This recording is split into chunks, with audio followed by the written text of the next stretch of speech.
저희 기도로 예배 시작하겠습니다. 하나님 아버지 감사합니다. 지난 한 주 동안도 아버지 품 안에 살게 하시고 오늘도 함께 모여 예배드릴 수 있게 하시니 감사드립니다.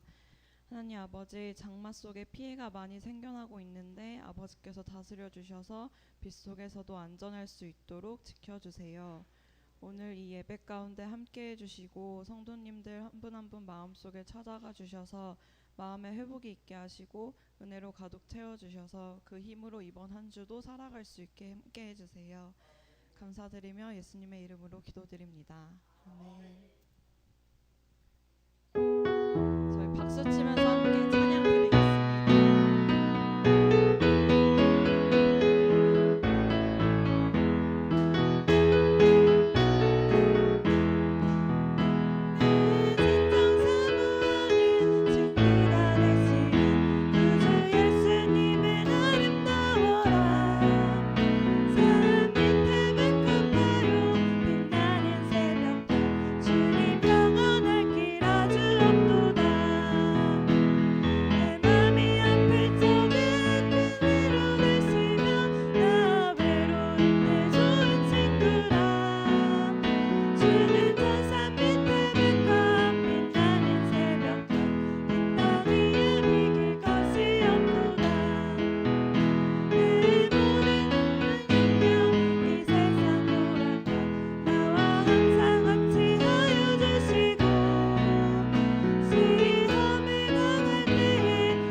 땅의 모든 끝이 여호와를 기억하고 돌아오며 모든 나라의 민족 족속이 주의 앞에 예배하리니 나라는 여호와의 것이요 여호와는 모든 나라의 주제심이로다. 아멘. 할렐루야. 하나님, 주 2020년 8월 첫째 주일 이제 시작되어지는 예배 가운데 자정하여 주시사 우리 모든 것이 하나님의 것이요 또 모든 나라가 하나님의 나라가 되기를 사모하는 선교와 전도의 열정으로 주님 앞에 나아가는 선교 주일 예배가 되게 하여 주시옵소서. 예수님의 이름으로 간절히 기도드립니다. 아멘. 다 같이 사도신경으로 신앙 고백하겠습니다. 나는 전능하신 아버지 하나님 천지의 창조주를 믿습니다. 나는 그의 유일하신 아들 우리 주 예수 그리스도를 믿습니다. 그는 성령으로 잉태되어 동정녀 마리아에게서 낳으시고 본디오 빌라도에게 고난을 받아 십자가에 못 박혀 죽으시고 장사된 지 사흘 만에 죽은 자 가운데서 다시 살아나셨으며 하늘에 오르시어 전능하신 아버지 하나님 우편에 앉아 계시다가 거기로부터 살아있는 자와 죽은 자를 심판하러 오십니다. 나는 성령을 믿으며 거룩한 공교회와 성도의 교제와 죄를 용서받는 것과 몸의 부활과 영생을 믿습니다. 아멘. 예배 찬송 287장으로 하나님께 경배드리겠습니다.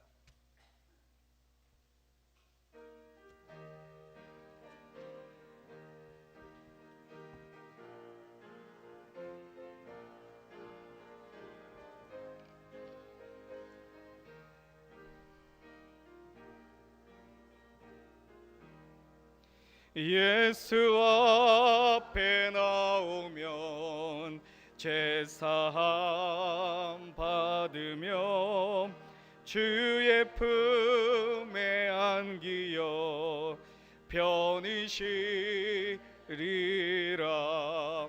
우리 주만 믿으면 모두 구원 얻으며 영생 복락 멸류관 확실히 받겠네. 예수 앞에 나와서 은총을 받으며 마음의 기쁨 넘치어 감사하리라.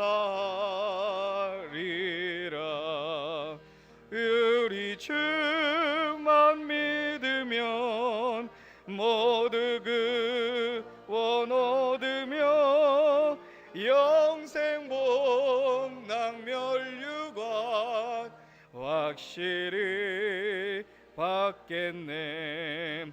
예수 앞에 설 때에 흰 옷을 입으며 밝고 빛난 내 집에 길이 살리라. 우리 주만 믿으면 모두 구원 얻으며 영생 복락 멸류관 확실히 받겠네. 아멘. 교동문 110번 선교 주일입니다.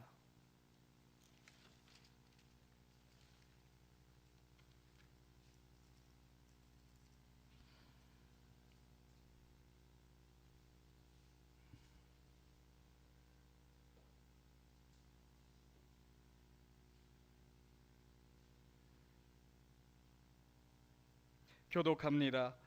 온 땅이여 여호와께 노래하며 그의 구원을 날마다 선포할지어다.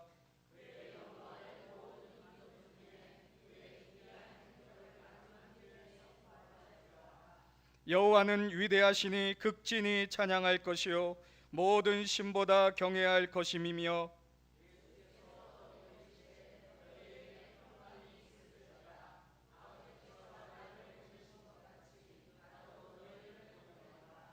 그러므로 너희는 가서 모든 민족을 제자로 삼아 아버지와 아들과 성령의 이름으로 세례를 베풀고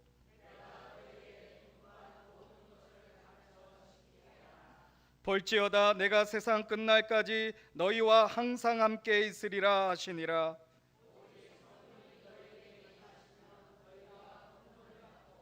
예루살렘과 온 유대와 사마리아와 땅끝까지 이르러 내 증인이 되리라 하시니라. 아멘. 이 시간에 우리가 하나님 앞에 마음을 모아 기도할 때에 두 가지 기도 제목을 가지고 하나님 앞에 나아가기를 원합니다. 먼저 선교주의를 맞이하여서 코로나로 인하여 선교와 전도가 중단되지 않게 하여 주시고 더욱더 힘쓰는 저희가 되게 하여 주시옵소서. 또한 오래된 장마와 태풍이 불어옴으로 인하여 많은 비 피해가 예상되고 있습니다. 하나님 이와 같은 피해로부터 지켜주시고 보호하여 달라고 우리 다 같이 기도합니다. 아버지 하나님 주여, 아버지 하나님, 아버지 하나님, 우리의 사명인 아버지 하나님 예수 그리스도를 증거하고 땅끝까지 이르러 주님의 증인이 되는 아버지 하나님 같은 사명을 저희가 아버지 감당할 때에 아버지 하나님 이제 사람을 아버지 만나는 아버지 것이 어렵지만은 아버지 하나님 우리가 이제 다시 하나님 아버지여 복음과 아버지 하나님이여 전도를 하는 이 아버지 선교하는 사명을 아버지 믿음으로 기도로 준비할 수 있기를 원합니다. 아버지 하나님 우리 선교사님들 아버지 하나님 힘든 가운데 있지만 아버지 개인의 영성을 돌아보게 하여 주시고 아버지 하나님의 다시 첫사랑 첫 부르심에 아버지 하나님이여 그 마음을 새롭게 함을 받아 아버지 하나님이여 다시 땅끝까지 복음을 증거하라고 하시는 그 사명을 이루어드리기에 부족함이 없도록 붙들어 주시옵소서. 아버지 하나님 우리도 우리가 서 있는 이곳에서 이 땅끝에서 전도하는 일을 게을리하지 않기를 원합니다.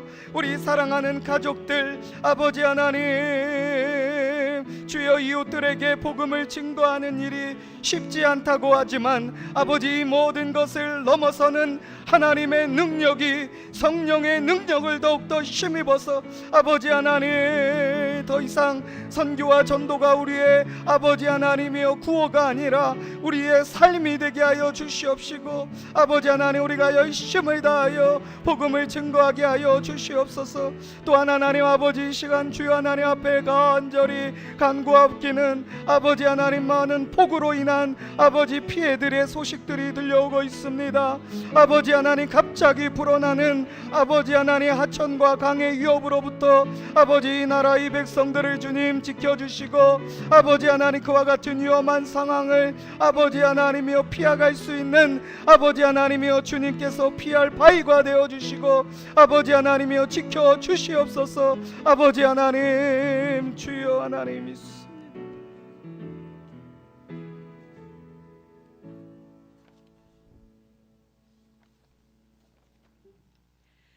언제나 우리의 삶을 지키시고 사랑으로 인도하시는 아버지 하나님 감사와 찬송을 올립니다. 오늘도 엎드려 예배 드리는 저희들의 허물과 불의함을 용서하여 주시옵소서. 거룩하신 아버지 하나님 죄 많고 속된 세상에서 더러워진 저희들의 마음과 영혼을 이 시간 말씀으로 받기 전에 성결케 하여 주시옵소서.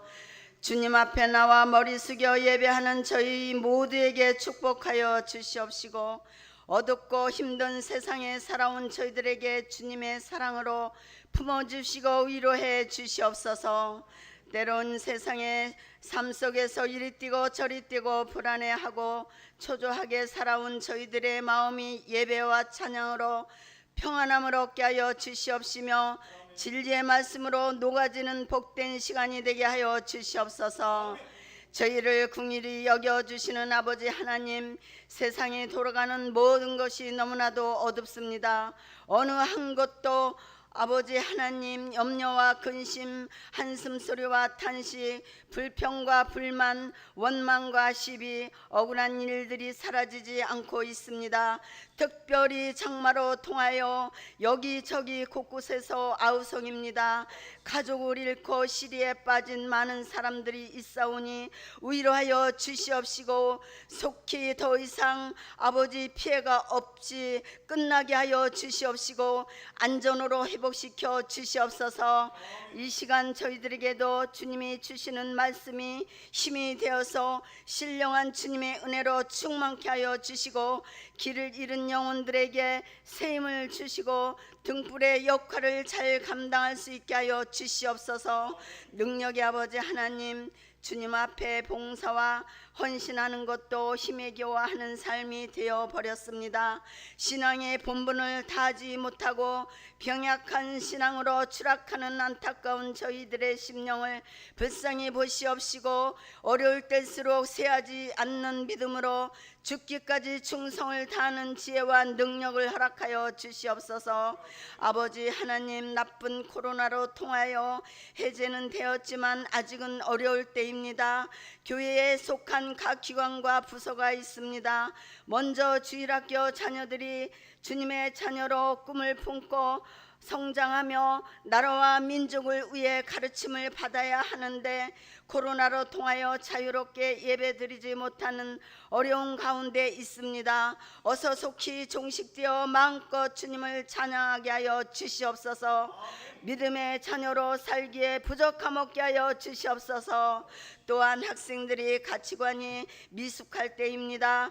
길과 진리가 되어 주셔서 약한 학생들의 마음을 잡아주시고 주의 법도를 잘 지켜나가는데 흔들림이 없게 하여 주시옵시며 청년부와 성거대원들, 교사들을 위로해 주시고 인도하여 주시옵소서. 젊을 때에 주님을 더욱 깊이 깨달아 어떤 환경에도 주님만 꼭 붙잡고 섬기며 흔들리지 않는 믿음의 젊은이들로 인도하여 주시고 사람으로 일꾼으로 든든히 서갈 수 있는 나무처럼 성장하게 부족함이 없게 하여 주시옵소서. 주님, 사역위원회를 비롯하여 남녀 전도회가 있습니다. 교회를 위해 할 일이 너무 많이 있사오니 몸된 교회를 위해서 선한 청지기의 역할을 잘 감당하게 하여 주시옵시고 온 성도들과 섬김으로 하나가 되어 헌신의 최선을 다하기에 부족함 없게 하여 주시옵소서. 또한 간절히 원하기는 저희 임마누엘 교회는 선교의 사명을 주셨습니다. 주님이 오시는 그날까지 땅끝까지 이르러 증인이 되는 사명을 잘 감당하기에 부족함 없게 하여 주시옵소서. 오늘은 선교 주일입니다. 주님, 경제적인 어려움으로 저희가 힘겹게 살아가고 있습니다. 물을 떠난 고기는 살지 모르지만 주님을 떠나서 저희들은 한순간도 살 수가 없습니다. 주님의 자녀들을 빈곤에 처하지 않도록 막아낼 수 있는 기도의 용사들이 되게 하여 주시옵시고 회복의 역사가 있게 하여 주시옵소서. 교회의 재정 문제도 어려움이 많지만 넉넉히 풀어주시고 물질 때문에 선교 사업이 끊어지지 않게 하여 주시옵시며 주님을 더욱더 잘 섬기는 마음으로 이어져 가게 하여 주시고 주님이 공급하는 것으로 충만케 채워지게 하여 주시옵소서. 오늘도 선교를 위하여 말씀을 선포하시는 주의 종 담임 목사님, 아버지 서중원 목사님을 성령의 종으로 말씀의 종으로 충만케 하여 주시옵소서. 선교를 위해서 늘 애쓰는 성도들에게도 마음을 부유함으로 넉넉히 채워지게 하여 주실 것을 믿습니다. 선교의 주관자가 되시고 지금도 땅끝까지 이르러 복음을 전하시기를 소원하신 사랑이 많으신 예수 그리스도의 이름으로 간절히 기도드리옵나이다. 아멘.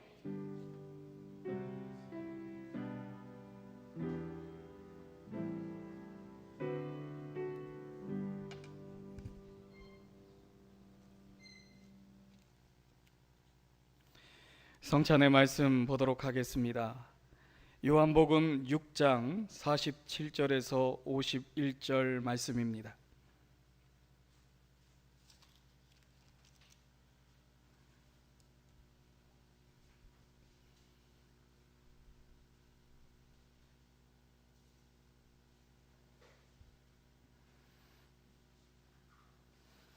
제가 대표로 봉독해 올리겠습니다. 진실로 진실로 너희에게 이르노니 믿는 자는 영생을 가졌나니 내가 곧 생명의 떡이니라. 너희 조상들은 광야에서 만나를 먹었어도 죽었거니와 이는 하늘에서 내려오는 떡이니 사람으로 하여금 먹고 죽지 아니하게 하는 것이니라. 나는 하늘에서 내려온 살아있는 떡이니 사람이 이 떡을 먹으면 영생하리라. 내가 줄 떡은 곧 세상의 생명을 위한 내 살이니라 하시니라. 아멘. 찬송가 149장을 부르시면서 성찬에 참여토록 하겠습니다.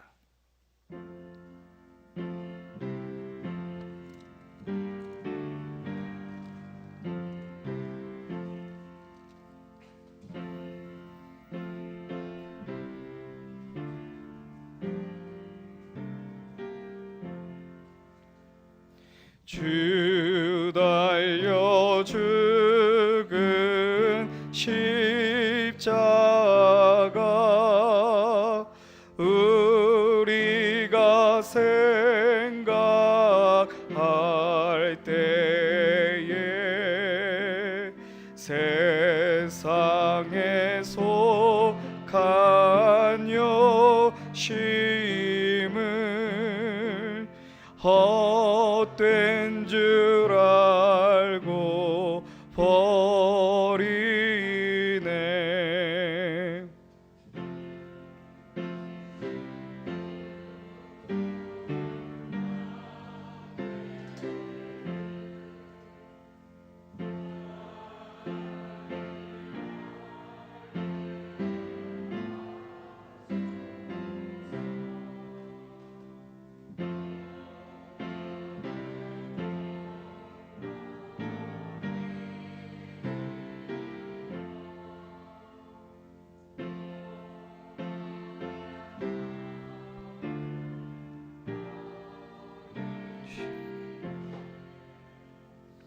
못 박힌 손발 보니 큰 자비 나타내셨네.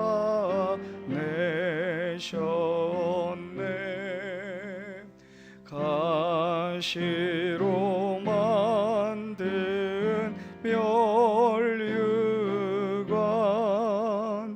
우리를 위해 쓰셨네. 온 세상 만물 가져도 주내 못 따갑겠네.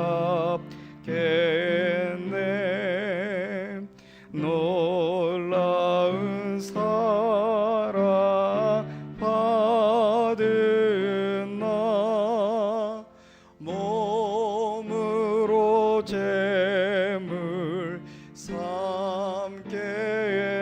못 박힌 손발 못 박힌 손발 보니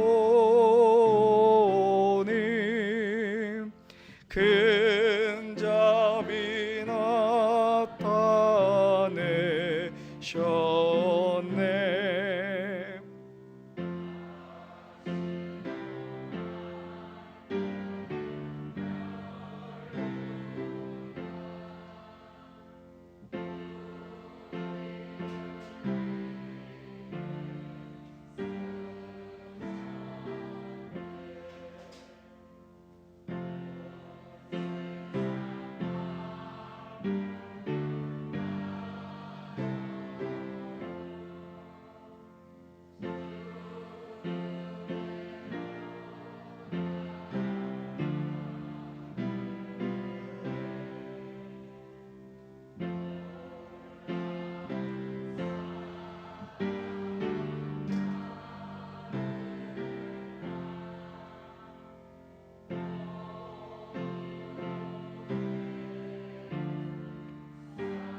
생명의 주 하나님, 지금 드리는 예배 가운데 오직 예수 그리스도의 보혈의 공로를 의지함으로 예배를 드리게 하심을 감사드립니다. 이 성찬 예식을 통하여 다시 한번 주님이 우리를 위하여 피 흘리시고 고난당하신 그 사랑을 기억하게 하여 주시옵소서.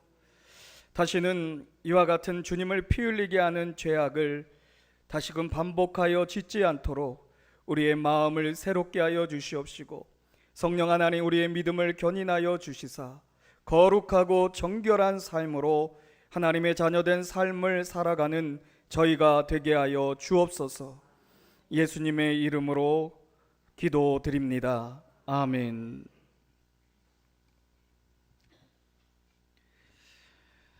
말씀 보도록 하겠습니다. 오늘 우리에게 주신 말씀 로마서 1장 1절에서 7절 말씀입니다.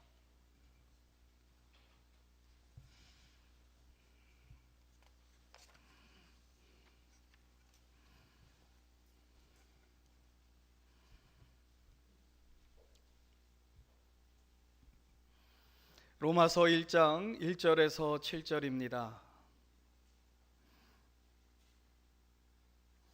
우리 한 절씩 교독하겠습니다. 마지막 7절은 함께 있습니다. 찾으셨으면 아멘. 예수 그리스도의 종 바울은 사도로 부르심을 받아 하나님의 복음을 위하여 택정함을 입었으니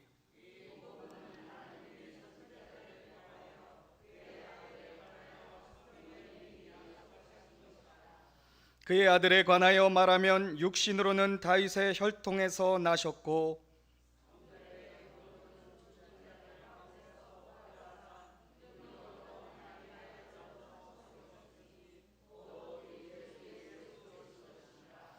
그로 말미암아 우리가 은혜와 사도의 직분을 받아 그의 이름을 위하여 모든 이방인 중에서 믿어 순종하게 하나니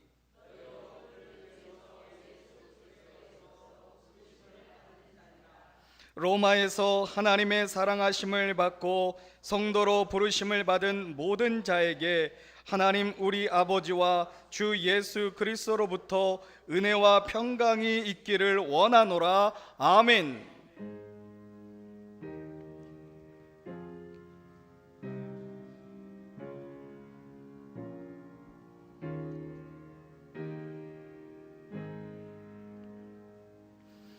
기도하시겠습니다. 하나님 아버지 감사합니다. 8월 첫째 주가 되었습니다. 많은 비가 내리는 가운데서도 하나님을 향한 마음, 그 신앙의 고백과 함께 주일을 성수하고 있는 우리 사랑하는 성도님들, 또 가정을 처소로 삼아 아버지 하나님 앞에 성전으로 삼아 예배드리는 우리 임마누엘 교회 가족들, 주의 하나님 이 시간 주님께서 기억하여 주시옵소서. 하나님의 말씀이 있는 곳에 자유가 있다고 하였는데 오늘 선포되어지는 말씀이 우리 성도님들을 묶고 있는 모든 죄 세력들을 끊어버리고 하나님이 부어주시는 은혜와 축복을 향해 나아가는 귀한 말씀이 되게 하여 주시옵소서. 예수님의 이름으로 믿고 기도드렸사옵나이다. 아멘. 할렐루야. 오늘 본문의 말씀에 보게 되어지면 사도 바울이 로마 교인들에게 축복하고 있는 인사말, 그 인사말을 가지고 우리 옆에 있는 분하고 인사 나누도록 하겠습니다. 먼저 따라하겠습니다. 은혜와 평강이 있기를 원합니다. 아멘. 예, 먼저 따라하시고 옆에 있는 분들하고 인사를 하세요. 이건 매번 하는데 매번 먼저 인사하시는 분들이 계셔요. 네, 이번에는 먼저 따라하세요. 다시 한번 따라하시기 바랍니다. 은혜와 평강이 있기를 원합니다. 예, 자, 네, 이제 나누시기 바랍니다. 아멘. 우리 이렇게 인사 나눌 수 있으니까 좋으시죠? 지금 무슨 코로나로 인해서 비대면 사회다 이제 만나지 서로 이렇게 만남이 어려운, 직접 사람의 얼굴과 얼굴을 대하는 게 어렵다. 외로운 것 같아요. 외로운 것 같아요. 물론 많은 좋은 점이 있지만 이렇게 사람을 직접 이렇게 만나야지. 우리 사람을 이렇게 만나서 서로 보고 인사하고 함께 삶을 나눌 때에 그 안에서 큰 행복이 있습니다. 그런데 이렇게 주일이 돼서 우리 사랑하는 성도님들의 얼굴을 대하니까 하나님의 얼굴을 보는 것 같습니다. 아멘. 자, 이제 하나님의 말씀을 살펴보도록 하겠습니다. 오늘의 말씀은 우리 성경, 신약 성경 중에서 사도 바울이 로마 교회에게 편지를 쓴 서신서 로마서입니다. 이 로마서의 시작이 되어지는 1장 1절에서 7절의 말씀을 보게 되어지면 세 가지로 이 모든 서신서, 그 당시의 편지의 형식을 갖추고 있는데, 발신자와 수신자, 또 인사의 말을 담기고 있습니다. 먼저 발신자는 누구입니까? 1장 1절에 이 편지를 쓰고 있는, 보내는 사람은 누구입니까? 네, 사도 바울. 자, 우리 조금 영적인 텐션을 올릴 필요가 있는 것 같아요. 하나님의 말씀을 들을 때에 항상 적극적으로 하나님의 말씀에 반응하고 경청할 때에 성령 하나님께서 우리의 삶 가운데서 우리에게 말씀하시고 성령의 감동을 줄 때 예민하게 반응하고 또 그 말씀에 순종하여 결단하고 행동할 수 있다. 아멘. 이 훈련을 하는 거예요. 예배 가운데서 제가 여러 번 말씀드리지만 적극적으로 경청하는 것이 이제 아멘하고 하는 것이, 하나님 말씀만 하세요, 제가 그 말씀대로 순종하고 따르겠습니다. 이것을 훈련하는 거예요. 그래도 아멘을 안 하셔요. 혹시 가정에서 속상한 일이 있으십니까? 오늘 말씀에서 다 털어버리시고 하나님의 말씀이 주시는 자유함 가운데 거하시기를 축원합니다. 다시 말씀으로 돌아와서 오늘의 말씀에 발신자와 수신자, 또 인사말이 담겨져 있는데, 발신자는 누구입니까? 사도 바울입니다. 그것을 자신을 이제 소개하기를 1장 1절에 예수 그리스도의 종 바울은 사도로 부르심을 받아 하나님의 복음을 위하여 택정함을 입었으니, 자신을 소개할 때에 예수 그리스도의 종이다 라고 말씀하고 있으며, 이제 그는 하나님의 복음을 위하여 택정함을 입었다. 자신을 사도로서 지칭하고 있는데, 그 사도됨은 곧 무엇이다? 하나님의 복음을 위하여 택정함을 받은 자이다 라고 소개하고 있습니다. 이제 발신자가 있으면 수신자가 있지요. 수신자는 어디에 나와 있을까요? 빠르게 센스 있게 훑어보면 찾을 수가 있죠. 몇 절에 나와 있습니까? 몇 절이요? 5절. 수신자, 그로 말미암아 우리가 은혜와 사도의 직분을 받아 그의 이름을 위하여 모든 이방인 중에서 믿어 순종하게 하나니.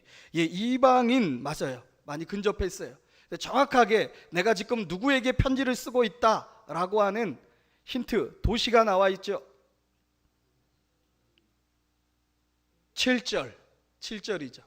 로마에서 하나님의 사랑하심을 받고 성도로 부르심을 받은 모든 자에게 하나님 우리 아버지와 주 예수 그리스도로부터 은혜와 평강이 있기를 원한다. 그러니까 지금 누구에게 쓰고 있습니까?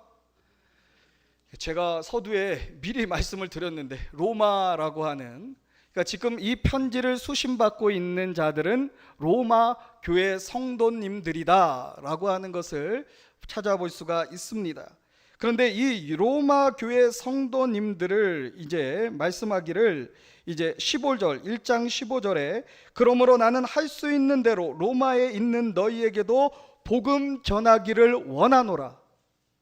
그러니까 이 서신서를 붓을 들게 되어진 이유, 기록하게 되어진 목적, 그 목적은 무엇을 너희에게 전달하고자 한다라고 말씀하고 있는 것입니까? 복음을 전하기 위한 것이다. 그러면서 인사말도 복음에 대하여 말하고 복음을 이야기하는 것으로 그 로마 성도님들에게 인사말을 전달하고 있습니다. 2절입니다. 이 복음은 하나님이 선지자들을 통하여 그 아들에 관하여 성경에 미리 약속하신 것이라. 아멘. 그러니까 그들에게, 이제 로마 성도님들에게 인사를 하는데 그 인사도 무엇으로 하고 있는 거예요? 복음으로 인사하고 있다. 자, 여기서 조금 더 이렇게 영적으로 예민한 분은 이미 눈치채셨을 거예요. 편지를 쓰는 발신자, 편지를 받는 수신자, 또 인사말, 이 셋 다 무엇이 관여하고 있습니까? 어떠한 것이 밀접한 관여가 되어지는 키워드가 뭘까요? 오늘의 말씀의 주제인 복음입니다. 아멘. 나는 부르심을 받아 하나님의 복음을 위하여 부르심을 받은 사도다. 아멘. 그리고 내가 너희에게 전하는 것도 복음이다. 로마 성도님들이 들어야 할 것도 복음이고, 또 내가 너에게 인사하는 것도 복음으로 인사한다 라고 말씀하고 있는 것이죠. 우리가 2020년도를 들어서서 하나님의 말씀을, 주일 예배 말씀을 나누고 있는데, 이 연속성을, 맥락을 다시 한번 짚고 이 본문을 살펴볼 필요가 있습니다. 우리는 코로나 바이러스라고 하는 전에 경험해보지 못한 그러한 전염병의 시대를 맞이했습니다. 이것은 굉장히 큰 사회적 위기고, 이러한 위기 가운데서 많은 어려움과 고충과 힘듦들이 이 시간 우리에게 들려져 오고 있고, 사실 그와 같은 고통을 아주 전방위적으로 받고 있습니다. 위기라고 할 수 있습니다. 이러한 위기 가운데서 우리는 우리에게 있어서 가장 소중한 것, 우리에게 있어서 가장 삶의 우선순위가 되어질 가치, 그러한 신앙적 본질적인 것들을 같이 살펴보고 은혜를 나누고 있다라고 하는 것입니다. 우리 신앙에 있어서 가장 기초가 되어지고 가장 본질적인 되어지는 것들, 다시 한번 우리가 기억을 더듬어 보게 되어지면, 3월 달부터 하면 기억이 안 날 테니까, 우리 7월 달에 어떠한 말씀을 가지고 3주 동안 나누었죠? 주제가 뭐예요? 우리 지금 복음을 이야기하고 있는데, 주제가, 메인 아이디어가 무엇입니까? 7월 달의 말씀의 주제, 선교. 요나의 선교를 통하여서 우리가 하나님의 마음에, 우리 종착지, 우리 신앙의 궁극적인 종착지는 어디에 이르러야 한다? 하나님의 마음을 알아야 된다. 이것이 선교다라고 하는 것을 3주에 거쳐서 7월 달에 나누었다면, 6월 달에는 우리 신앙에 있어서 가장 기본적인 행위, 본질이라고 할 수 있는 하나님께서 받으시는 예배, 그 예배를 드려야 한다. 참된 예배를 회복하자라고 하는 메시지를 나눴습니다. 5월 달입니다. 5월 달에는 어떠한 말씀을 나눴죠? 교회입니다. 참 교회는 어떠한 교회다. 특별히 여러 가지 교회의 표상이 있지만, 표지가 있지만, 그 중에서도 교회는 어떠한 역할을 잘 감당해야 된다. 교회는 주님의 학교이다. 이제 막 기억이 나시죠? 네, 기억나니까 좋죠. 그 기억나게 하시는 분이 계십니다. 성령 하나님이십니다.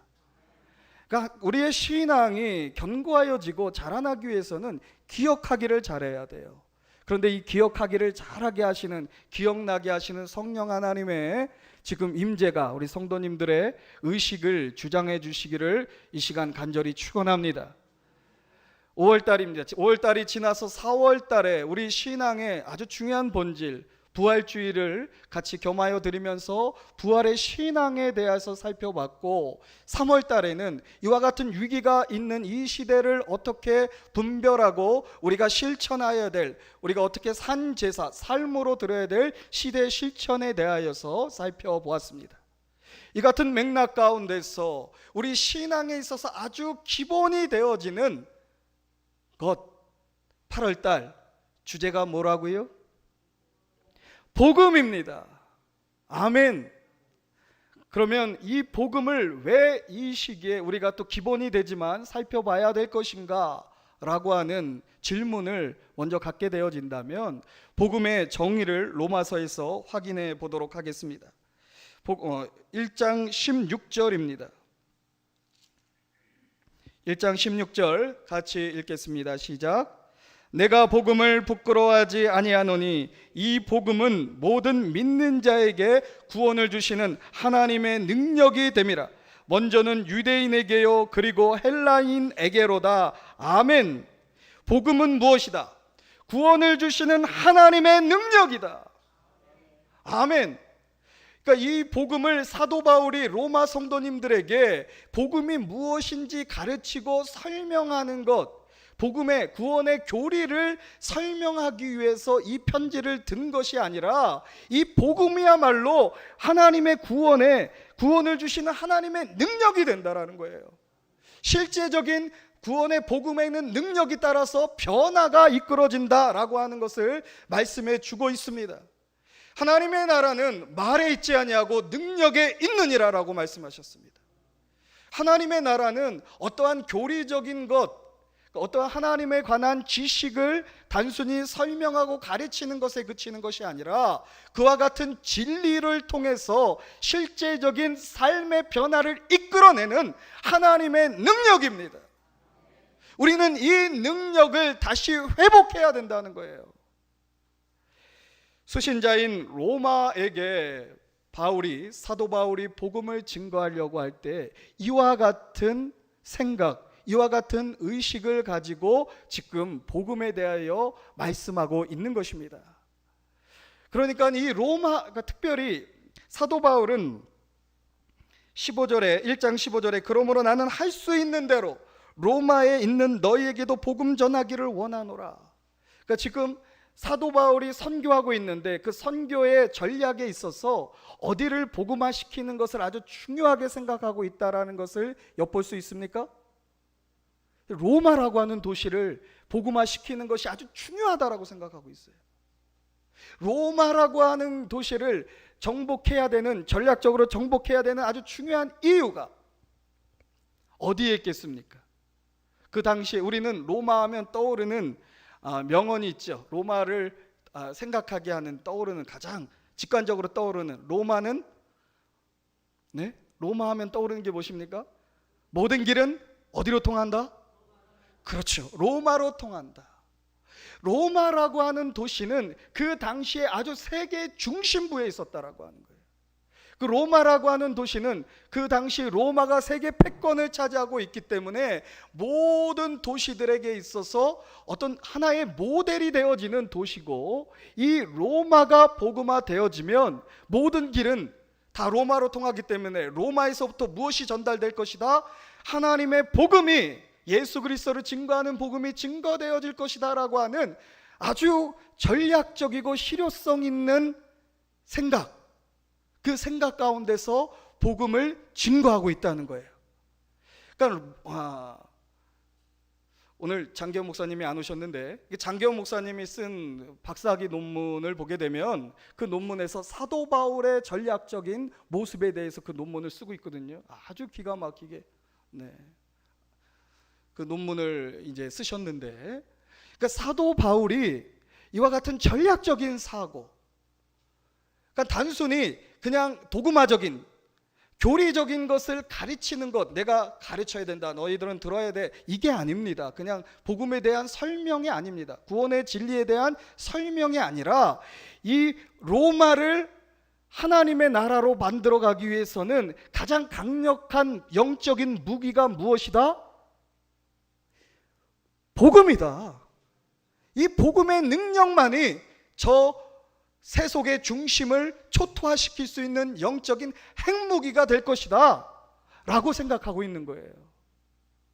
이것이 우리에게 의미하는 바 이 복음의 능력이라는 거예요.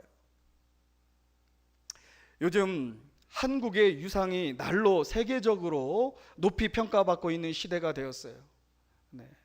한국 사람 하면 이제 들려오는 소식에 의하면 옛날에는 아시아에 4개의 용이 있다 그랬죠. 4개의 용.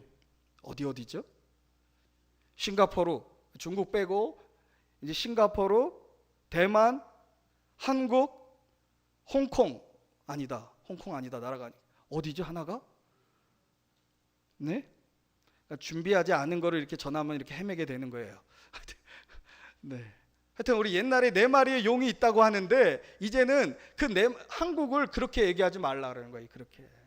한국은 그 비교할 수 있는 대상이 아니다. 이미 모든 국민들의 어떤 의식이나 행동이나 모든 면에서 이제 선진국이다. 할렐루야.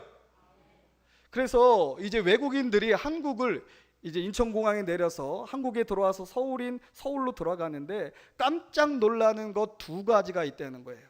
하나는 이제 그 높은 고층 빌딩, 그러니까 미래에 와 있는 듯한 느낌을 받는데요. 깨끗하고 이제 그 높은 고층 건물들이 있고 그것에 놀라면서 또 이제 인프라, 지하철 같은 데 보면은 아주 잘 되어 있고 이런 거를 놀라면서 동시에 놀라는 게 있는데 그것은 십자가가 너무 많이 있다는 거예요.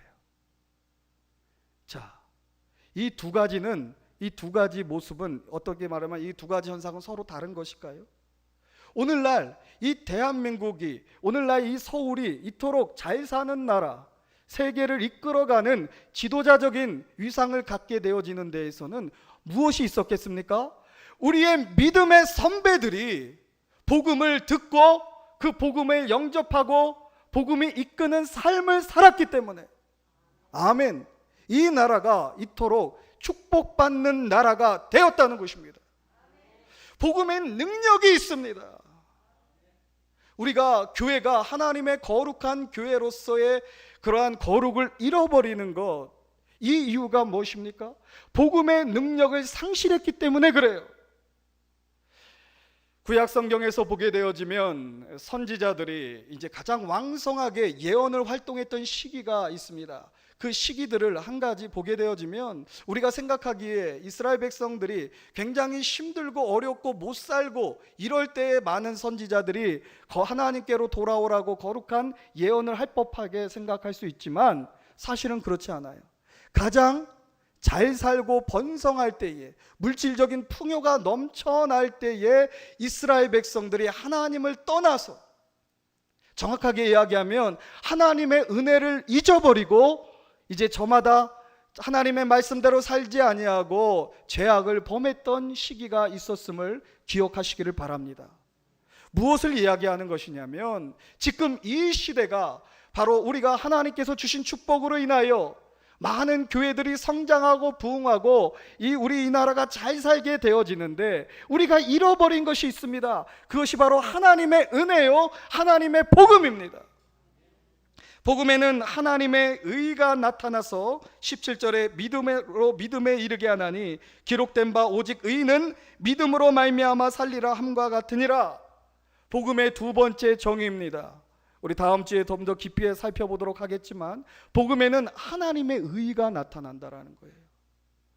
이 복음이 역사하고 복음의 능력이, 그 능력을 의지하는 개인, 성도나 우리 그 공동체는 무엇을 드러내고 자랑합니까?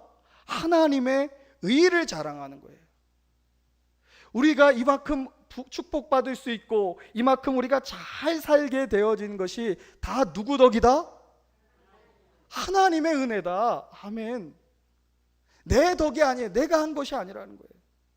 지금 교회가 많은 어려움들을 겪고 있고 분열과 성장에 큰 어려움을 경험하고 있는데 그와 같은 많은 이유 중에 하나가 이제 교회가 성장하다 보니까 그와 같은 성장의 기쁨, 열매, 그 열매를 하나님께 돌려드리기보다는 야, 교회가 이만큼 성장하는데, 조심스러운 말씀이지만 그 역할을 내가 한 거야 라고 생각하는 그러한 잘못된 주의 종들, 또는 내가 이 교회가 성장하게 되어지는데 얼마나 많은 헌신을 했는데, 수고를 했는데 이거 다 내 덕이야 라고 하는 평신도 사역자들, 하나님께 돌려드려야 될 그 영광과 하나님의 높으신 의를 자랑하고 높여드리는 것이 아니라 저마다 자기의 의를 드러내기에 급급해졌던 모습, 이와 같은 모습이 은혜를 상실하게 되어진 것이고,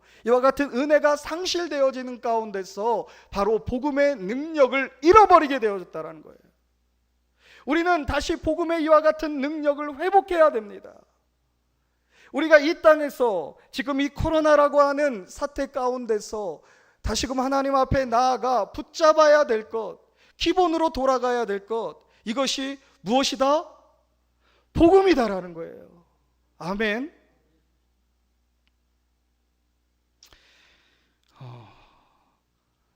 우리 문학계에서 큰 스승으로 불리우는 대작가다라고 불리우는 사람이 있고, 사람들이 있습니다.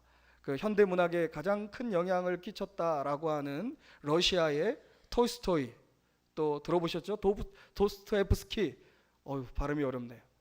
이 두 명을 이제 리얼리즘 문학이라고 해서 굉장히 대작가다라고 이야기하는데, 이들이 쓴 책이 그와 같은 큰 영향력을 줄 수 있는 이유가 무엇일까?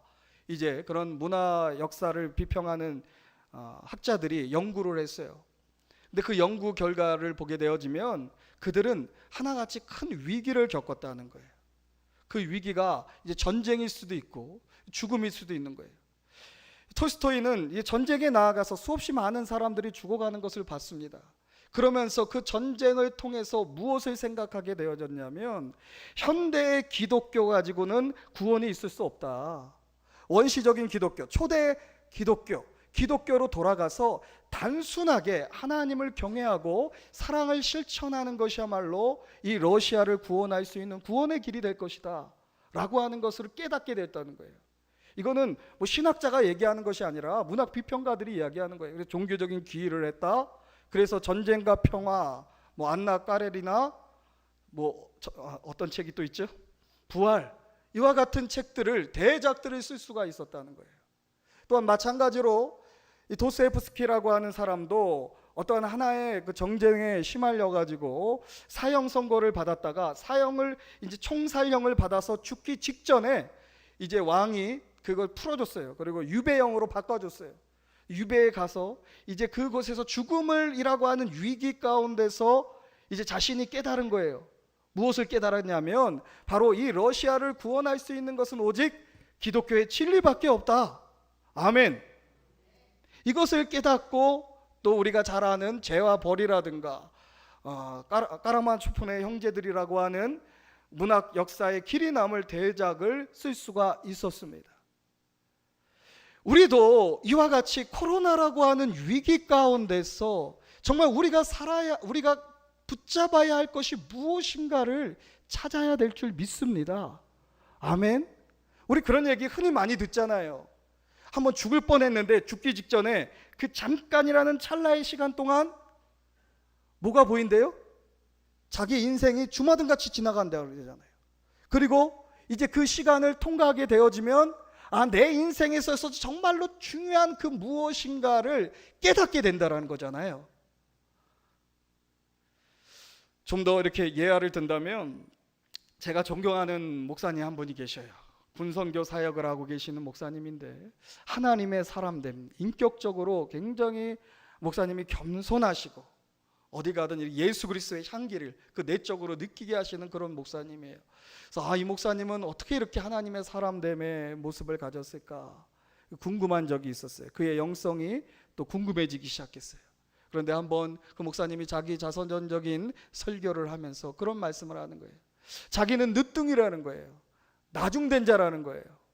원래 이 목사님이 이제 공무원으로 계시다가 한번 교통사고를, 큰 대형 교통사고를 경험했는데 100이면 100, 그 정도 교통사고면은 죽어야 된다라고 하는 거죠. 이제 하늘나라로 가야 되는데 하나도 다친 데가 없어요.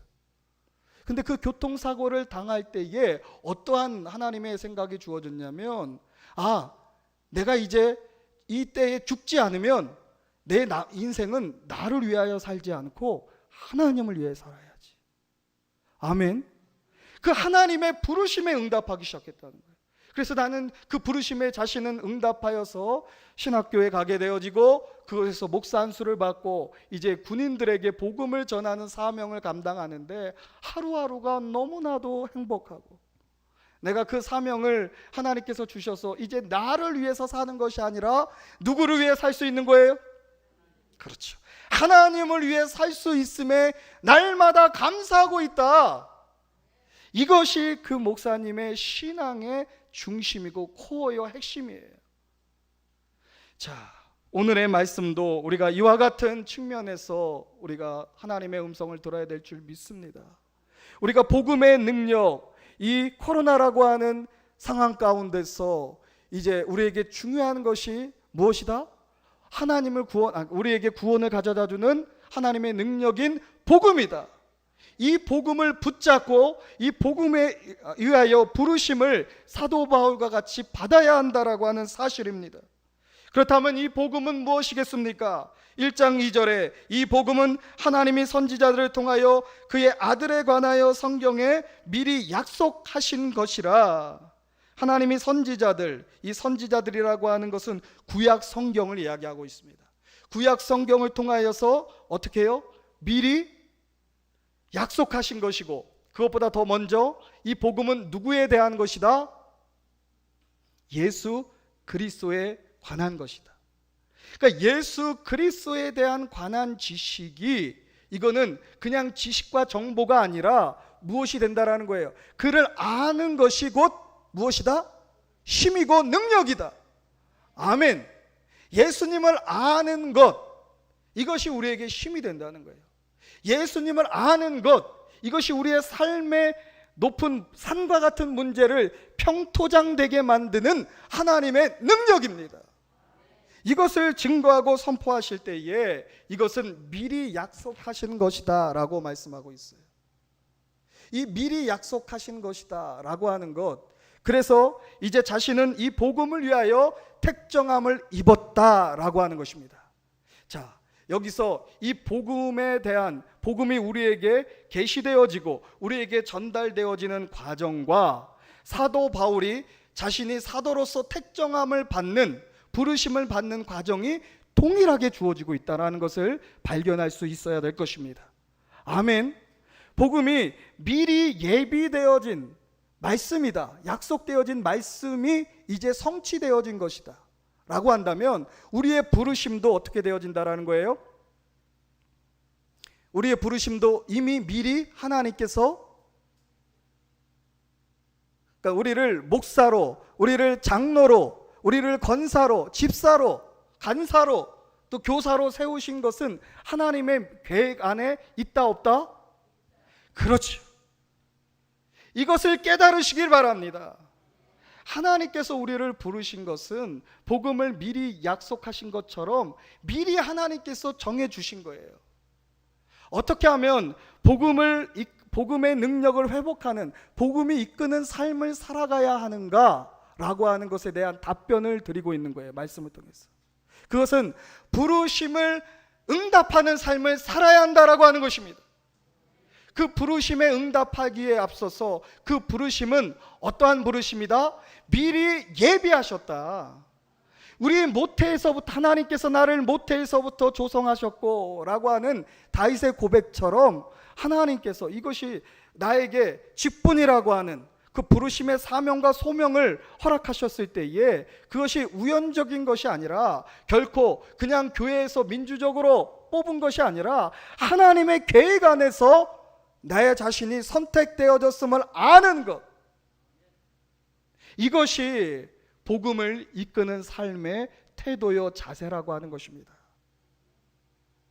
우리는 이 은혜를 깨달아야 합니다. 하나님께서 나를 택하시고 나를 구원하신 것, 또 나를 택하여 주셨을 뿐만 아니라 나를 장로요 권사로, 또 집사로, 또 교사로 세워주신 것은 하나님의 오랜 계획 안에서 이루어진 성취다. 이를 깨달을 때 우리가 잃어버린 은혜를, 다시 상실했던 은혜를 회복하게 되는 거예요. 은혜라고 하는 단어는 선물이라고 하는, 영어로 기프트라고 하는 단어와 동일한 단어입니다. 하나님께서 우리를 불러주신 것을, 내가 나를 사도로 부르신 것을 하나님의 선물입니다. 이 은혜 의식이 꽉 차 있는 거예요. 하나님의 선물입니다. 하나님 감사합니다. 어느 순간 내 직분이 무겁게 느껴지고 이 직분이 벗어버리고 싶은 그와 같은 것으로 생각되어질 때 우리는 다시 한번 무엇을 기억해야 된다? 하나님께서 나를 사용하고 계신다. 하나님께서 나를 세우셨다. 이 정체성을 가질 때에 은혜가 회복되어지고 그 부르심에 응답할 수 있는 삶을 향해 나아가게 된다라고 하는 것입니다. 6절에 너희도 그들 중에서 예수 그리스도의 것으로 부르심을 받은 자지라. 5절에 그로 말미암아 우리가 은혜와 사도의 직분을 받아 그의 이름을 위하여 모든 이방인 중에서 믿어 순종하게 하나니.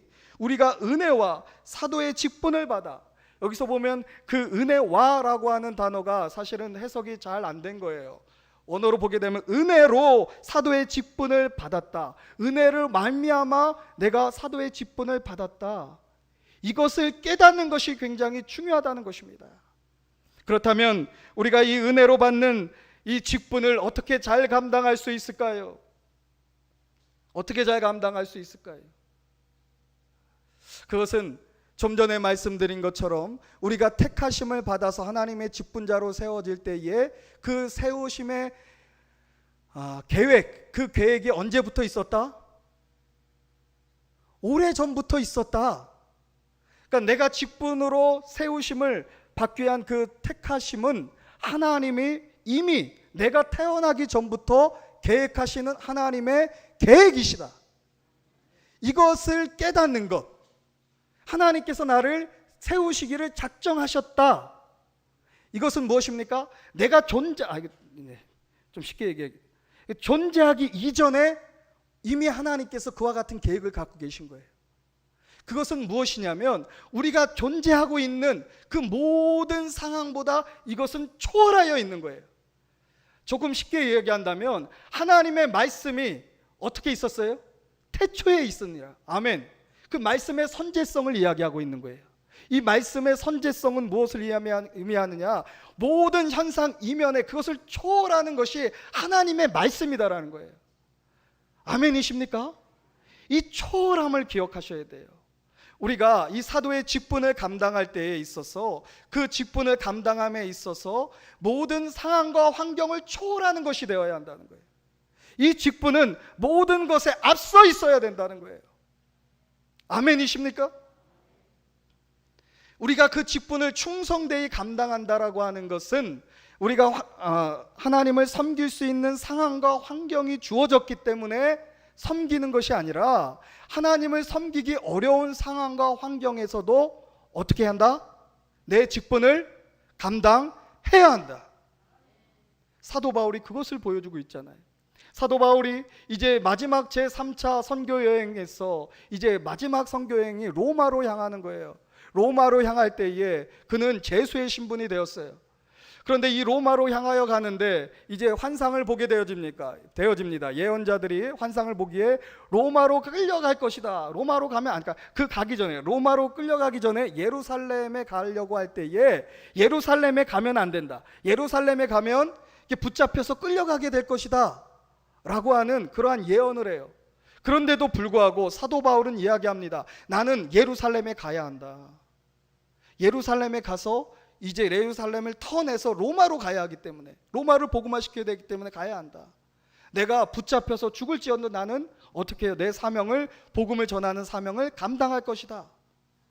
그러니까 이 사단 마귀가 깜짝 놀라는 거예요.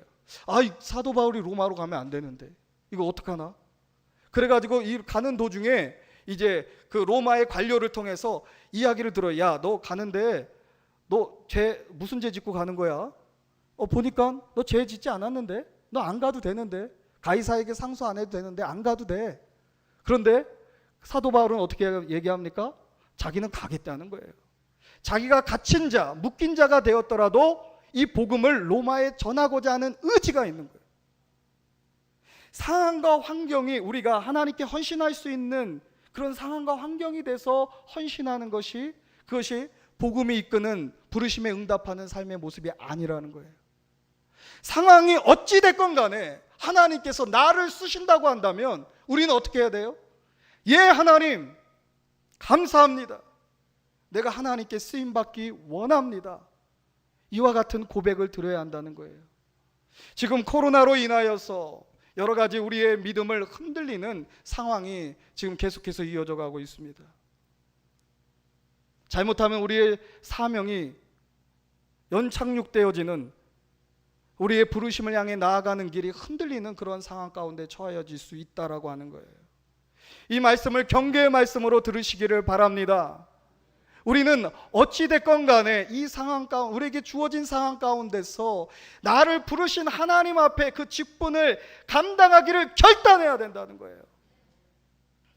목사님, 요즘 코로나 때문에 소그룹 모이는 것도 쉽지 않고, 이제 사람을 만나서 전도하는 것도 쉽지 않고, 여러 가지 교회 행사를 헌신하기가 쉽지 않은데 어떻게 그러면 우리의 직분을 잘 감당할 수 있을까요?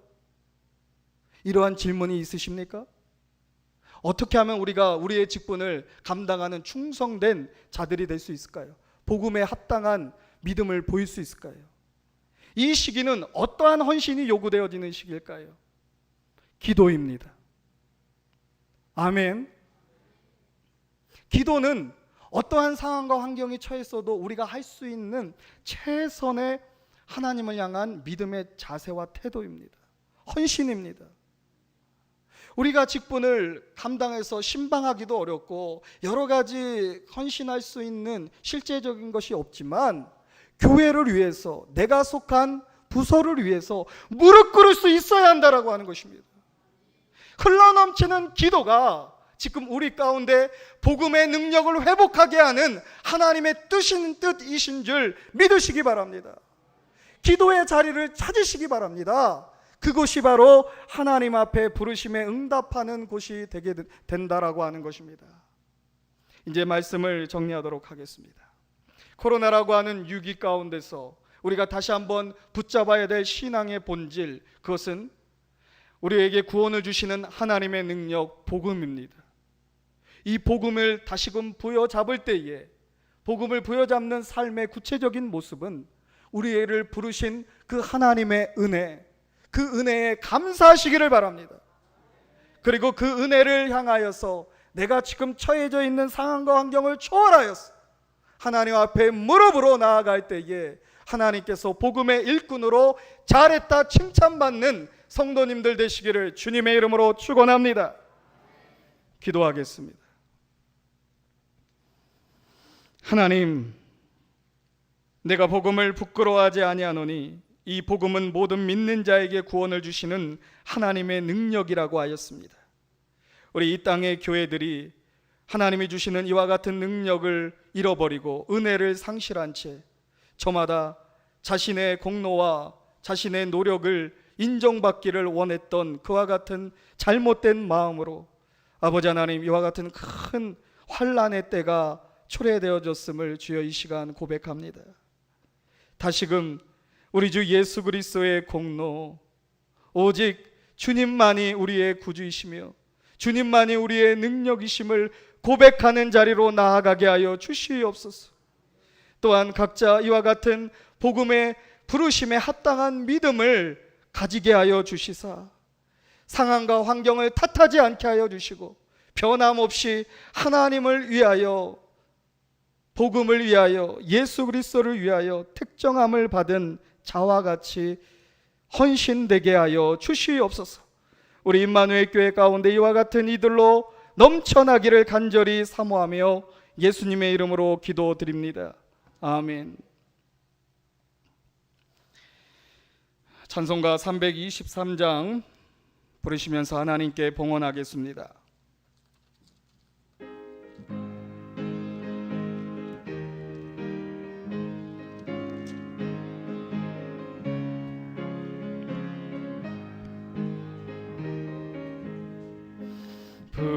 부름받아 나서니 몸 어디든지 가오리다. 괴로우나 즐거우나 주만 따라가오리니 어느 누가 막으리까. 죽음인들 막으리까. 어느 누가 막으리까.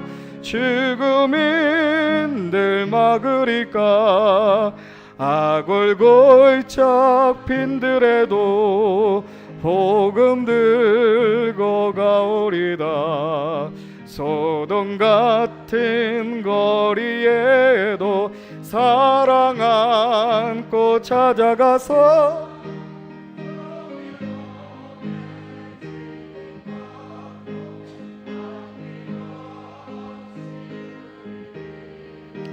종의 몸에 지닌 것도 아낌없이 드리리다.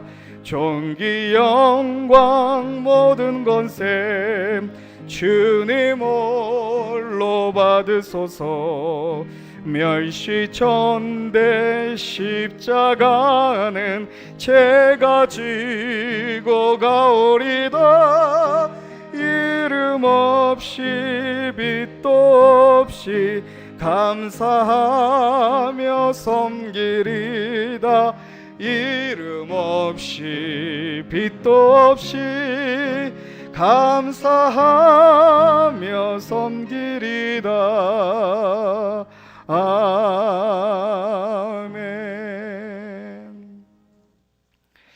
하나님 아버지, 이 시간 감사드립니다. 복음이 우리의 귀에까지 선포되게 하시고 이와 같이 우리에게 복음이 이르기까지 수없이 많은 하나님의 사람들의 십자가와 그들의 희생으로 말미암아 우리가 그 복음을 듣고 예수 그리스도를 영접함으로 우리가 영원한 생명을 얻게 하여 주셨음을 감사를 드립니다. 이제 또다시 아버지 하나님 그 복음으로 말미암아 우리를 직분을 갖게 하여 주시고 우리를 부르시고 세워주시니 감사를 드립니다. 나에게 맡겨주신 그와 같은 사명, 이 사명을 다시 한번 우리가 주님 앞에 귀하게 쓰임받을 수 있도록 결단하며 순종하며 나아가게 하여 주시옵소서. 이 같은 고백과 함께 드려지는 아버지 하나님이 귀한 예물을 주님께서 받아 주시옵시고 성도님들의 힘든 삶을 주님께서 위로하여 주시되 하나님께서 그들의 종에게 허락하시는 모든 공급하여 주시는 것을 바라며 아버지 하나님 넉넉하게 채우심을 받는 저희가 되기를 원합니다. 아버지 하나님 필요한 것들 채워주시고 그 남은 것들 아버지 하나님의 나라를 위하여 드려지는 아버지 복된 삶으로 축복하여 주시옵소서. 지금은 우리 구주 예수 그리스도의 은혜와 하나님 아버지의 사랑과 성령 하나님의 감화 감동 교통 충만하게 하심이 복음이 이끄는 삶으로 부르심에 합당한 믿음으로 나아가기를 결단하는 우리 사랑하는 성도님들 머리와 우리 가정과 직장 위에 이제로부터 영원토록 함께 있을지어다. 아멘. 주여 하나님 아버지 감사합니다. 아버지 하나님 우리 성도님들이 아버지 하나님 영적으로 항상 깨어있게 하여 주시고 세상에 잠들어 있지 않게 하여 주시되 아버지 하나님 주신 말씀으로 복음의 능력으로 삶의 여러 가지 문제들을 해결받고 아버지 뛰어넘고 돌아와 축제와 같이 다시 한번 8월 둘째 주일을 맞이할 수 있도록 임마누엘하여 주시옵소서. 주여 하나님 감사드립니다. 하나님 아버지